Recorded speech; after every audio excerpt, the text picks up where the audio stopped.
Chapter 2. Beginning of the Adventure.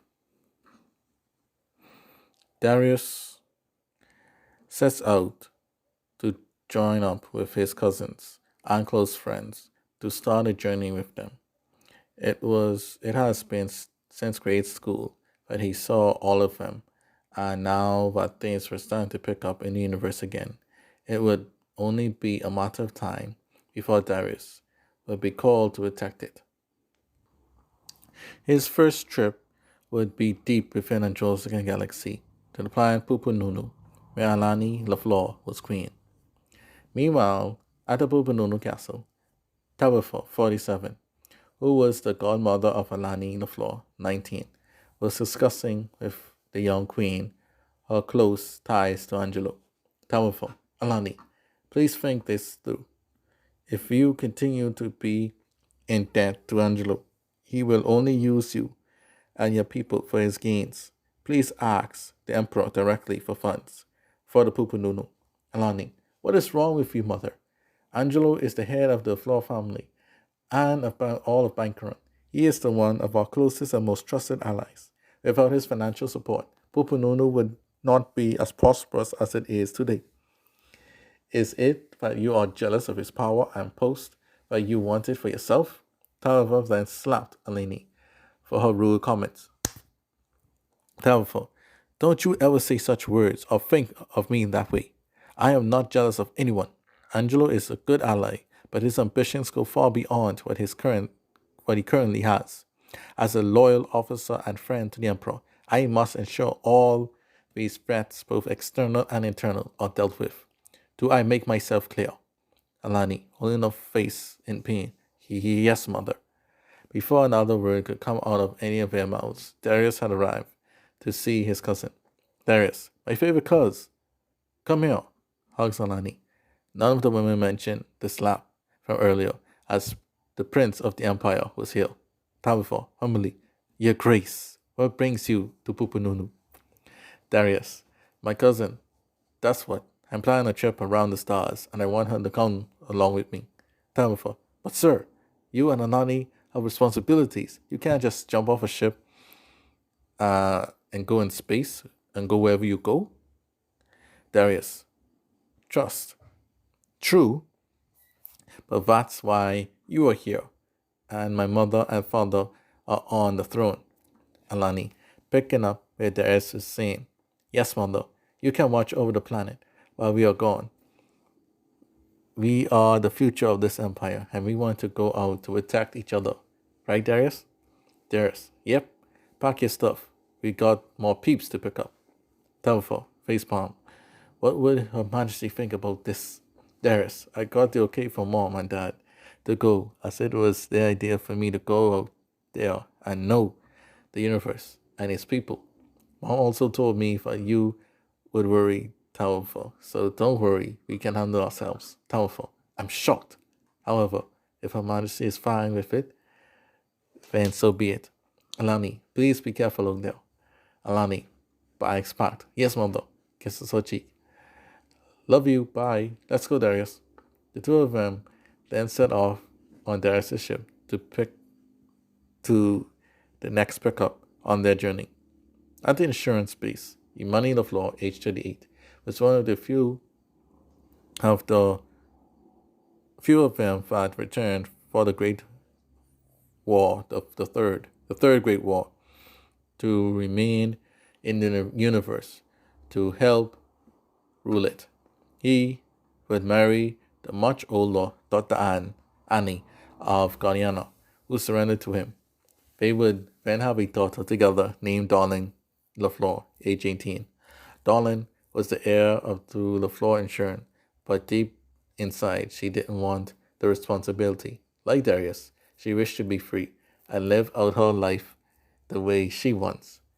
This made them very close, almost like brother and sister close. But unlike Darius, who has a scapegoat out of rulership, Darling has none.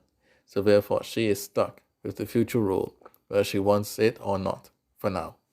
Darius and Alani landed in Guyana Castle, where Darling was waiting on them by Ike's pact. She was to their plan by Alani She was told of the plan by Alani, who couldn't keep her excitement to herself long enough. Imani and Anne also greeted the two as they wanted to see their daughter off. Imani, you be sure to keep her safe. She is my only child after all. Alani, yes sir, we shall. Picks up Darlin's bags and the two girls giggle up onto the stairs, onto the ship. Hee hee. Annie, I trust your parents are doing well, Darius. Darius, yes ma'am. They are loving the peace, but it's slowly continuing to fruition. Imani, yes, despite the few hiccups across the stars, our allies should be able to handle it and bring Lady Natasha's dream of everlasting peace to fruition.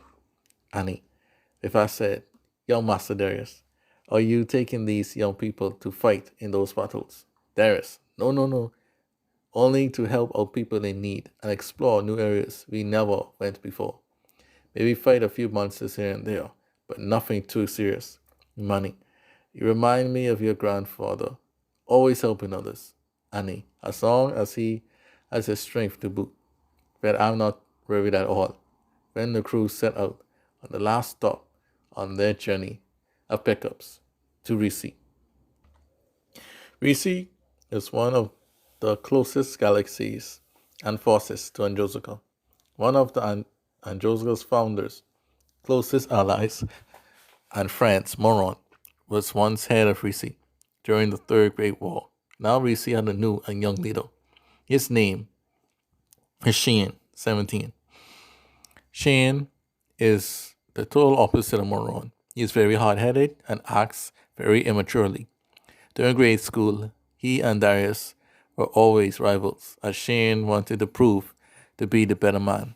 Still, Darius bested Shane in books and sports. Shane is also second best to Darius, who was always second best to Darius.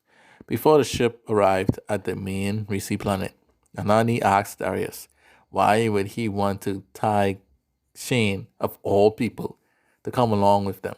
Darius explained why Shane would be the only non-family member in this group, and that although Shane sees him as a rival, Darius sees Shane as a potential good friend and a key ally. When the three LaFleurs arrived on the planet, they were greeted by Trey, who's age 18. Trey was a Kichu who was the best friend of Shane, who keeps him in line to help govern Risi. Trey, my lords, he bows. It is an honor to meet you all here at Risi. Darling, embarrassed. Please don't do that. I don't mind a simple hi next time. Darius, sorry about this. Sorry about Sis here. She doesn't like all the royal treatment. Trey, my apologies. Let me get Master Shane to you all. Master, your friends are here. Shane, it's you, Darius. Next time I will be the one to pick us all up on my ship. Nani, does it matter which ship we're on? Let's just go already. Shane, brushing. Sorry, Nani, I know next time. Shane had a big crush on Nani since grade school. That's why he became the Risi leader to match her. As she was the queen of the Pupununu. Still, he thought he wasn't good enough for her, as he still was second to Darius. That is why and how Shane sees Darius as a rival. Shane, so Darius, where are we off to? Darius, to wherever the stars take us, friend. Shane, angrily, I am not your friend. Darling giggles. This is going to be an eventful trip. Alani, oh brother, face palms. Shane, watch over Risi while I'm gone, okay, Trey? Trey, it will be done, my lord. Farewell. So the four heroes set off on a journey that would dictate the future of the universe. So our four heroes went from planet to planet, galaxy to galaxy, helping those in need. From helping poor old ladies rebuild houses that were crushed in storms to fighting off bandits and thieves to restore order. They did it all. Darius and Shane had many contests of strength and grit to prove which one was better, no matter if it was lifting wood or defeating the most enemies and monsters that threatened the innocent. There is no stop to their rivalry. As for the ladies, they help feed the poor and give out meds and other supplies. When they weren't doing that, they were relaxing on beaches and fishing at lakes. Life was grand for these youths, as the sky was the limit for them. Many saw Darius as a selfish soul who would make a great king for one day. Darius would smile and put on a front for the public, but deep down inside, he didn't want that. He hoped his mother's dream of everlasting peace would come sooner or later, so he would not have to be king. No one caught on to how Darius truly felt, other than his sister cousin Darling, who felt the same way about her situation. She kept it a secret from the others, however, as Darius was too many the face of hope. Darius also thought about his Lord Uncle Angelo and how he would make a much better king than he if something were to happen to his parents. Still, Darius thought about how the rest of his family and friends would react if he gave up his birthright to Angelo because of his wishes and not the wishes of the wider universe as a whole. Still, this was a long way off, and for now, he would continue to do what he does best, and that is to help those that were in need. In the Subpina galaxy, its leader, EP3, age 36, was on a conference call with the Prime Minister Allen, who's 72. Trey made note of how all the different universes had now become one. Although Androsico now rules, there was no telling what new potential threats or allies lurk in the galaxies not yet explored by the Empire. Allen agreed with his Filipino counterpart, as he was well aware of the same. It would be shameful to be a prime minister of a universe when there were some parts yet to be explored. Allen then thought of a way for him to get some glory out of his problem and make new allies and cut down foes before they become a threat. The EP3's wife, Viv, suggested that they use the Hit Girls agency to explore these new areas because it was their role to find and stop potential threats before they happen and make new allies as well. It was all too perfect for them. I loved the idea of his daughter and niece leading this endeavor, and so he greenlighted it.